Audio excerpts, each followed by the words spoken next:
Hey guys, it's your boy Kyn Kyan, and today I'm going to be showing you a summoner team. Not any summoner team, it's a control summoner team. And what this is actually going to be is part one of a 4-part set that I'm doing. In this video I'll show you the units that I use and the alternatives that you could use, and in the second part I'll show you the 5 that I use, and I'll do an in-skill breakdown, an in-depth breakdown of those skills, just so you can see what I'm talking about and have more understanding. So the first part of this team is Ming. I use Ming. Sorry, I am tripping over my words. Ming for his portal and his green dragon. So Ming portal, Ming portal, heroes, it immobilizes a hero, and that portal must be broken. And if it's not broken, they port to Ming. When they port to Ming usually has a dragon out. The dragon will cast Taunt on that hero, and that hero will attack the dragon rather than Ming, allowing Ming or his fellow teammates to attack that hero.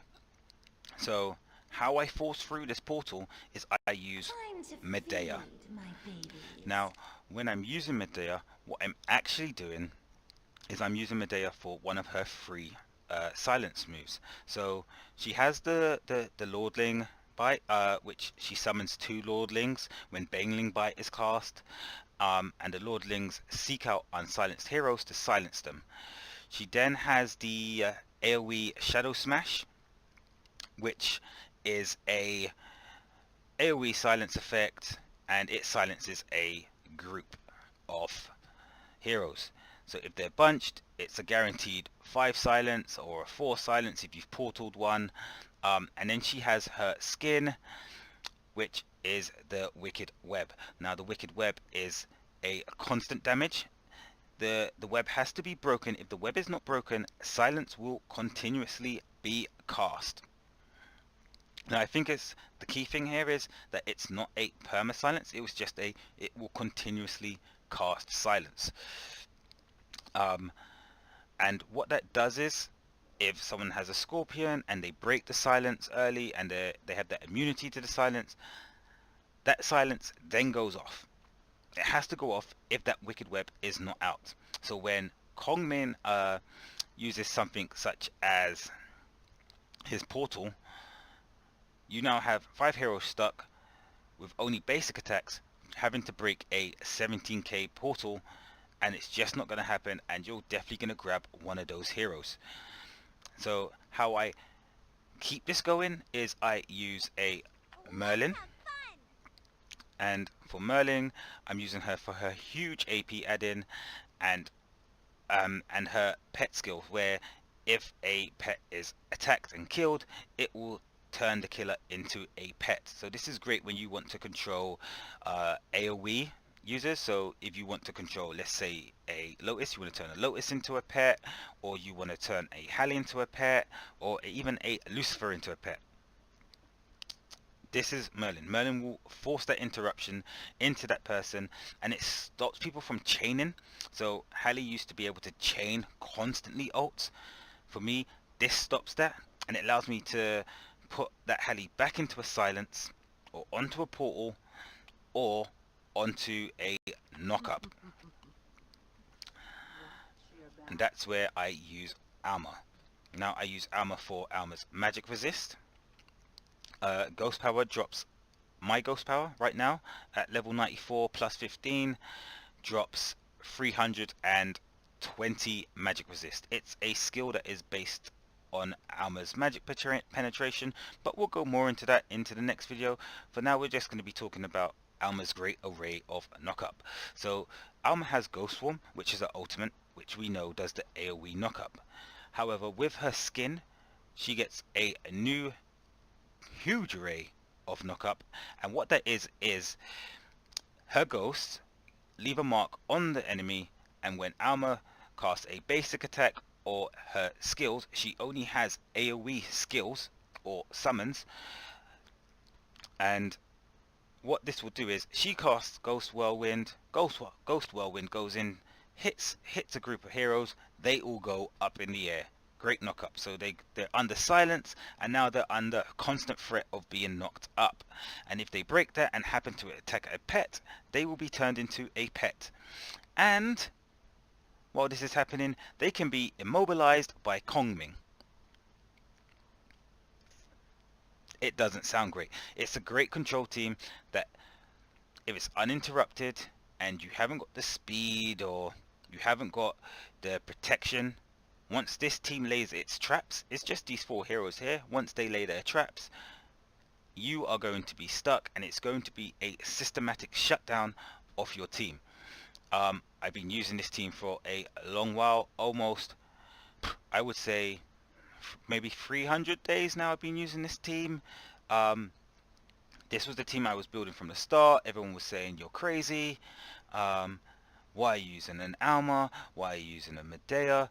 How can they be that great? You need to put in Vortex. You need to put in Teresa. You should have Quinox.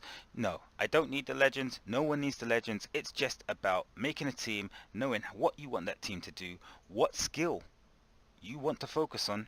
It only needs to be one skill that you want to go off, and how you can make a team that focuses down on controlling a team through that one skill to get the effect that you want. So now everyone here would scream put in Lotus. They're saying that 5th slot has to be for Lotus. In my arena team, it's Lotus. Just because I was building Lotus from the start, because originally this team was supposed to be built for Lotus, just so Lotus could just keep outputting damage. But due to the nerfs, and especially with the last nerf where Lotus's throw was turned into a knock-up, you know, just because of how Traeger works, I would have been able to switch Traeger into this team, and I would have been able to constantly abuse the 2 of them together. Traeger could still fit into this team now because we have Common's Portal, and we can see how I like to affect that. So Traeger could constantly have that, but I don't like that at all. What I would rather have is a Candy. Who wants candy? Now, Candy is a hero I love. She's one of my favorite heroes, and where I can, I try to fit her into teams that I think that she will have great use. For me, Candy's shield is huge, and her armor stacking and her magic resistant stacking is huge. And these are the aspects of Candy that no one really looks at. You know, they look at it as Candy just doesn't have enough damage. But what Candy does is she does great debuffs and she does great buffs. So in my team, Candy, her use is to give a shield to Ming. And this is just in case someone has a smoke. Ming just has a bit more survivability. He can place down dragons. We can get the taunt in. If I port a hero to Ming, I then don't have to handle a smoke and that hero trying to focus down on Ming. I have Ming with maybe 2 to 3 dragons beside him, forcing the taunt, forcing them away from him, and allowing my team to still focus down solely on either the smoke or this other hero that's been portaled. The second sets that I like is her awakening skill. It's the tree. It goes up in the enemy's formation. It causes disruption to their formation. They then bunch up, which is nicer for me because I've got the AoE knockup from Alma and I've got the AoE silence from Medea.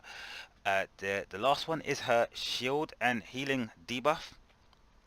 So in this team, in a normal team, we'll start off with the normal circumstances. In a normal circumstance, it's just not enough. It's what most people would say makes her so unviable. She doesn't really stop anything when teams are healing for 110k, taking away 70k heal.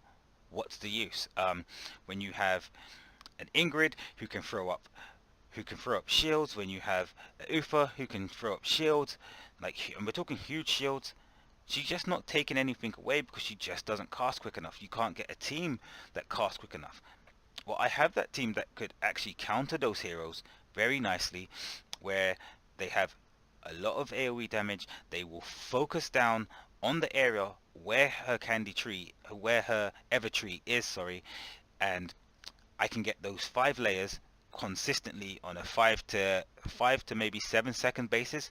5 layers constantly on all heroes on the field. So this is why I like her. On my team, that healing debuff actually happens. Um, I've actually seen results where a Pierre, who would usually heal for 2 million, is only healing for 300,000. So this is making Candy more viable. So this is the main 5. Now we're going to talk about the alternatives that you could switch in, and I would go for a Murphy. Murphy just for the AD protection. That would be a swap in for Candy if you really don't like Candy that much, or like I've got a teammate who says that Candy is one of the most heroes you must not use on this game, and he is wrong. But he uses Murphy. Murphy has great heal. She has poison. Well, she gives poison to her teammates. She protects them. She's also in Merlin's Awakening group, Magic Rush. So she gets the buffs and can be really good in a team like mine for protection. The next is Karis. Must serve and die. And I use Karis for his healing, especially when he's teamed up with Merlin. You start to see that magic lifesteal plus that great healing ability that he has, and he just becomes a viable mage tank. And he can just go from low life to high health, low life to high health, ult to ult really easily, and he does it greatly. And I love Karis actually as a hero. It's just finding maybe a better team for him. In this team he does great. You would swap out Alma for Karis, so you take away your great range and knockup for more sustainability and more damage absorption. And the last hero would be Crabbie. Crabbie is a group leader, so you would be going Crabbie into here for Candy, because you always want to keep Merlin in, even if Merlin hasn't got any of her group in. You want to keep her in just for her lifesteal given and her AP plus in. But Crabbie gives huge magic penetration to Medea and Alma, and what I call Crabbie is the free Teresa, because if you have a team where Crabbie can keep outputting damage, so you could, if you didn't want to take away the Candy, if you thought, oh, I love the fact that your Candy does that, you could swap Crabbie for Ming and not try to abuse the portal and try to hope that the silence and the knockup is enough, and then have Crabbie just hammering into the silence with his big ults. But this is what it does. Crabbie is purely, I would call him more a support hero. But if given and if needed, he can become a main damager. Crabbie teams, if you've got a Teresa, you should be looking at a skin Crabbie. Because just for those big ults, Horror Story is a huge group if you can get it right. But that's the team. So what I'll do is, in the next video, I'll give you a more in-depth of Merlin, Medea, Alma, Candy, and Ming. I'll go through their skills, explaining what each skill is, how it actually works. And so it just gives you, I've told you what I want. I want Medea's silence, I want Alma's knockup, and I want Ming's portal. I just want them to abuse that, and I just want to take out a hero, just solo, single out a hero, wipe that hero out, go on to the next one with this team. So it's just going to be more about these heroes individually. We won't talk about these three here. If you want me to talk about these three, drop a comment. I can extend the video if you want, or I can do a video just detailing out what these heroes are and what they can offer, or teams that you can have with them. But yeah guys, that's it. The second team that we'll be talking about, because you're probably thinking, man, you don't have Lotus, but your Lotus is definitely built. The second team I'm going to show you a sneak peek of. It is Lotus and Emily. Play with fire. And I'm not going to show you the rest.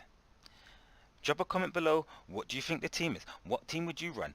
I'm going to tell you this now. You cannot use any of these 5 heroes here or these 3 here. So you need to build a team for Lotus and Emily where, one, your Emily can survive. It's one of the hardest things to do in this game. And two, your Lotus can still heal while also outputting huge damage. So guys, drop your comments below. If you like the video, like the video. It's your boy Kyn Kyan, and I will see you next time.